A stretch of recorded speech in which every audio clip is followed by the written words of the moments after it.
లో పనిచేస్తున్నాం కాబట్టి ట్రంప్ది అది ఇర్రెలవెంట్ ఇష్యూ, అది దాని గురించి ఎక్కువ రాజకీయ చర్చ అవసరం లేదనేది నా అభిప్రాయం. రైట్, ఒకసారి పుల్లారావు గారి దగ్గరికి వెళ్దాం. సార్, అజిత్ దోవల్ వార్నింగ్ ఇచ్చారు బంగ్లాదేశ్ మహమ్మద్ యూనస్కి.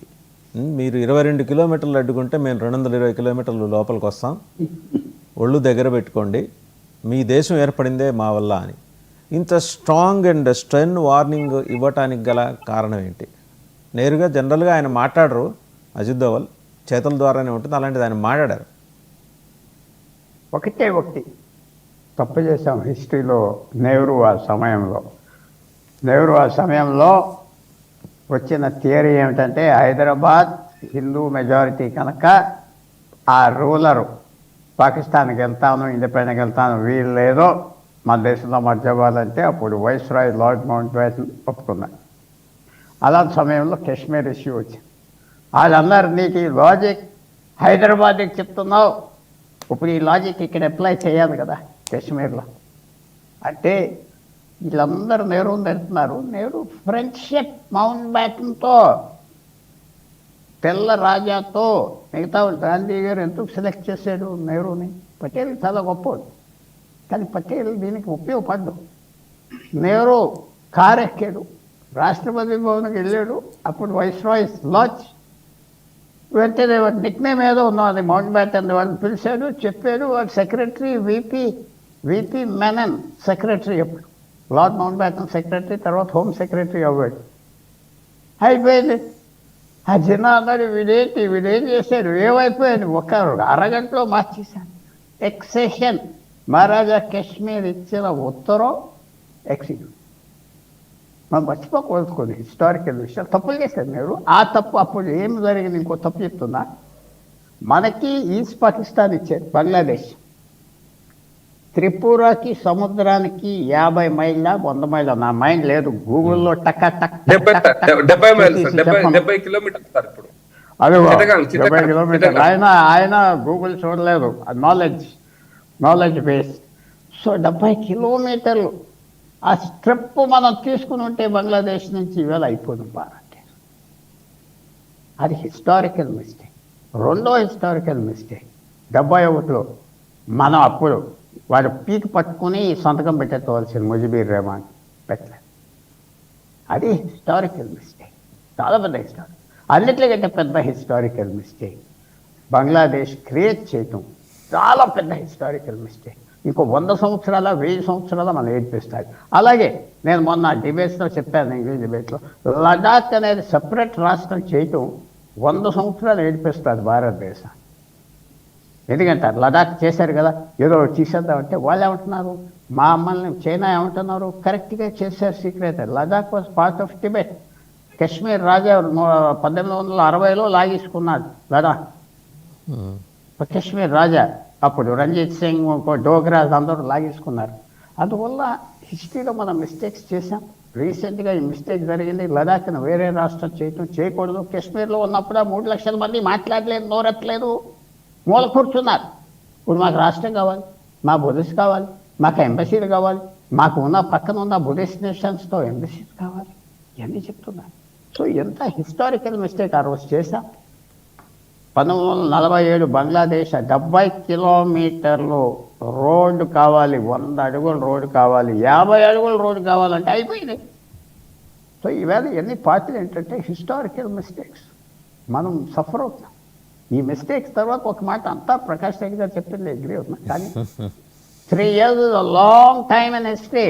అది కదమ్మా, 3 సంవత్సరాలు చాలా పెద్ద సమయం, చాలా పెద్ద సమయం. ఎందుకంటే మనం చూశారు కదా, తాలిబాన్ పాకిస్తాన్ మీద కత్తిలాగా తయారైపోయి ఏం చేస్తుంది. అది ఎవరన్నా విరోధీలు అవుతారు అనుకున్నారా? ఎవరు అనుకోలేదు. నేను కూడా ఇటు 6 months బట్టి 1 year బట్టి నేను వింటున్నా, చూస్తున్నా, ఇంట్రెస్ట్ ఉన్నది కాబట్టి.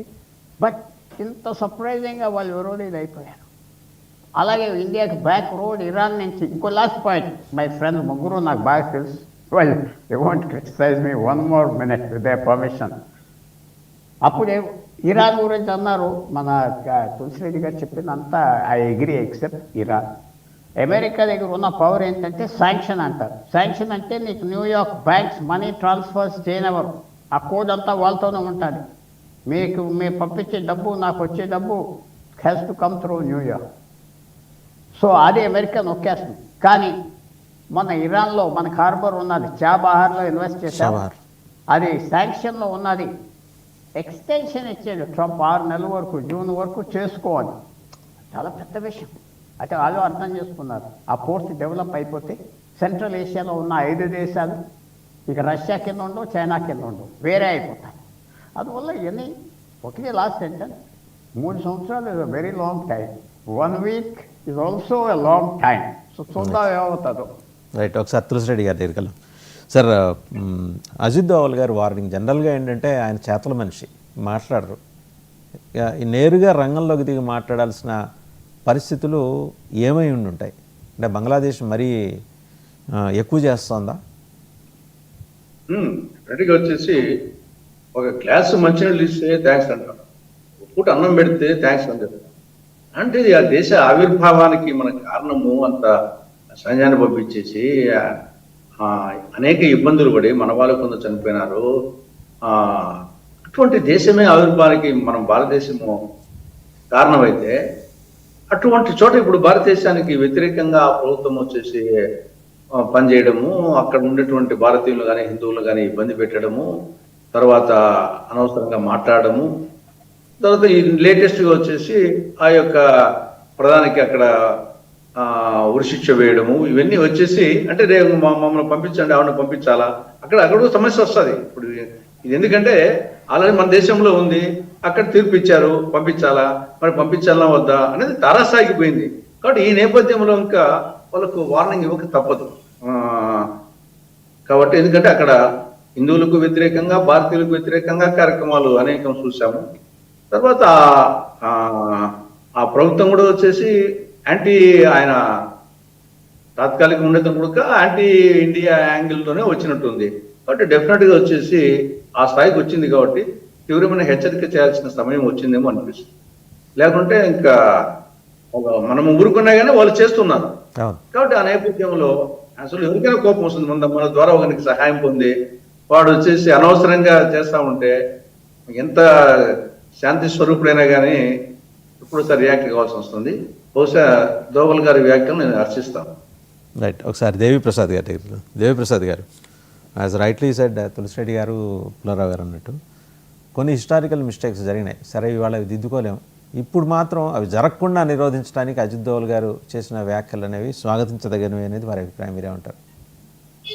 అంటే ఇది భారత స్వాతంత్రం వచ్చినాక పరిపాలించినటువంటి పార్టీలు తమ తమ విధానాలకు అనుగుణంగా అనేక విదేశీ ఒప్పందాలు కావచ్చు, విదేశీ వ్యవహారాలు కావచ్చు, ఆయా దేశాలతో జరిగేటువంటి ద్వైపాక్షిక ఒప్పందాల విషయంలో అప్పటి సామాజిక పరిస్థితులకు అనుగుణంగా, అప్పటి పరిస్థితులకు అనుగుణంగా కొన్ని నిర్ణయాలు తీసుకోవచ్చు. అవి చారిత్రక తప్పులుగా తర్వాత క్రమంలో ఆచరణలో మారినటువంటి నేపథ్యం ఉంది. ఇప్పుడు తీసుకున్న నిర్ణయాలు కూడా భవిష్యత్తులో రేపు అవి